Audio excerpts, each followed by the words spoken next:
எங்களுடைய பகுதி மிகவும் பின்தங்கிய பகுதி, மிகவும் வறட்சியான பகுதி. எங்க பகுதியில் தொழில் வளர்ச்சி இல்ல, விவசாயம் இல்ல, எந்த ஒரு வறட்சியான பகுதியா இருக்கலாம், எந்த ஒரு வளர்ச்சி திட்டங்களும் இன்ன வரைக்கும் செய்யப்படல.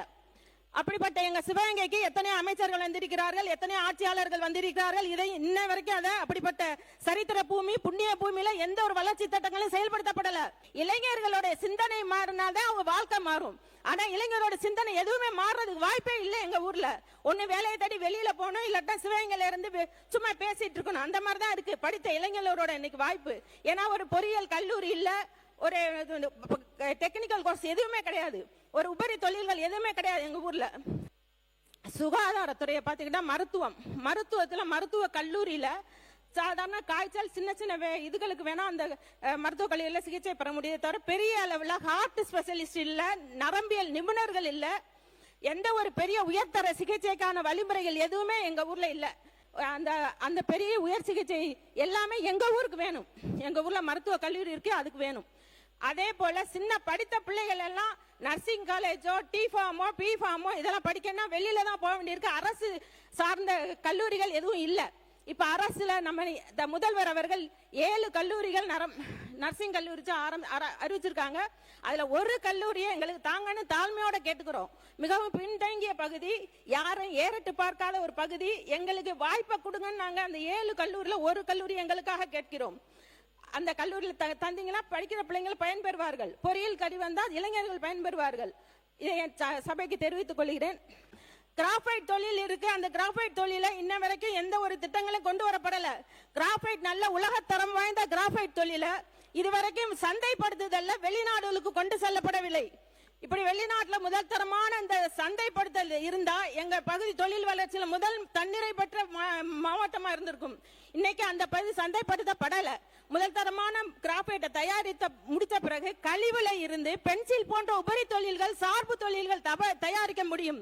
5 கோடி முதலீட்டுல 500 பேர் இன்னைக்கு வேலை செய்யலாம். இன்னைக்கு அந்த முதலீடு செய்ய அங்க எந்த இதுவும் செய்யப்படல. அந்த கிராஃபைட் அதோட தொழிலாளர்கள் 108 பேர் தான் வேலை பார்க்கறாங்க. அப்பேற்பட்ட கிராஃபைட்ல இன்னும் அதிக நேரம் எங்களுடைய பகுதியில் ஆய்வு செய்து பார்த்தா அந்த ஒரு தொழிலே போதும் எங்களுக்கு. அங்கே எந்த சார்பு தொழில்கள் இதுவரை கொண்டு வரப்படவில்லை என்பதை இந்த சபைக்கு நான் தெரிவித்துக் கொள்கிறேன். அடுத்ததாக ஸ்பைசஸ் பார்க் என்று ஒரு பார்க்கை திறந்தார்கள்.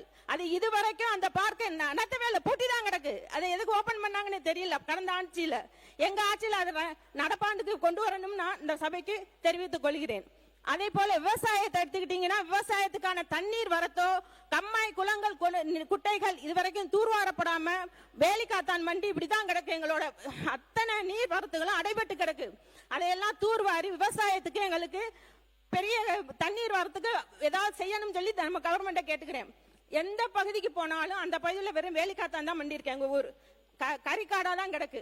இந்த பகுதியில் தொழில் வளர்ச்சிக்கு மாண்புமிகு தொழில்துறை அமைச்சர் அவர்கள் ஒரு ஆய்வு செய்து எங்களுக்கு தொழில்களை கொண்டு வரும் என்று எங்கள் சிவகங்கை மாவட்ட மக்களின் சார்பாக கேட்டுக்கொள்கிறேன். சுகாதாரம் ஆரம்ப சுகாதார நிலையங்கள் இல்லாத எத்தனையோ கிராமப்புறங்கள் எங்க பகுதியில் இருக்கு. கர்ப்பிணி பெண்கள் எல்லாம் தூக்கிட்டு ஓடணும், இல்லைன்னா எங்கேயாவது பக்கத்தில் இருக்க சின்ன கிராமங்கள்ல இருந்து டவுனுக்கு வரணும். இது அங்கேயே ஒரு ஆரம்ப சுகாதார நிலையம் இருந்தா எங்களுடைய கிராமப்புற மக்கள் பயன்பெறுவார்கள். பாதி கிராம சுகாதார கட்டணம் இடிந்து கிடக்கு, சிதிலம் அடைந்து இருக்கு. இதெல்லாம் பராமரிக்க அரசுக்கு நான் கோரிக்கை வைக்கிறேன்.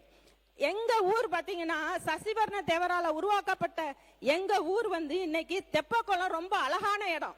அந்த நகர நிர்மாணிக்கப்படும் பொழுது அந்த தெப்பக்குளத்துல இருந்து நீர் அரமனைக்குள்ள போகும். அப்பேற்பட்ட அந்த தெப்பக்குளம் இன்னைக்கு கவனிக்கப்படாம தூர்வாரப்படாம சிதிலம் அடைஞ்சு கிடக்கிறத பராமரித்து பண்ணி எங்களுக்கு சீரமைத்து தர வேண்டும் என்று கவர்மெண்ட்ல நான் கோரிக்கை வைக்கிறேன். அதே மாதிரி அரசனி முத்துப்பட்டின்ற தெப்பக்குளமும் அதே மாதிரிதான் இருக்கு. இதெல்லாம் சீரமைத்து தரன்னு கேட்கிறேன். கல்லல் காளையார் கோயில்ல 70 வருஷமா போராடிட்டு இருக்காங்க ஒரு பேருந்து நிலையம் இருக்கணும்னு. இதுலயும் அமைச்சர்கள் 2 பேர் இருந்திருக்காங்க எங்க ஊர்ல. கல்லல் திருப்பத்தூர்ல ஒரு அமைச்சர் இருந்திருக்காரு, எங்க ஊர்லயும் ஒரு அமைச்சர். இதுவரைக்கும் அந்த காளையார்கள் பேருந்து நிலையத்துக்கு என்ன செய்யணும்னு இதுவரைக்கும் செய்யல. சின்ன வெயில்ல நிக்கிறாங்க மக்கள்லாம். ஒரு நிழல் கூட அமைத்து ஒரு நல்ல பஸ்ஸான தரமா இன்ன வரைக்கும் அமைச்சு தரல.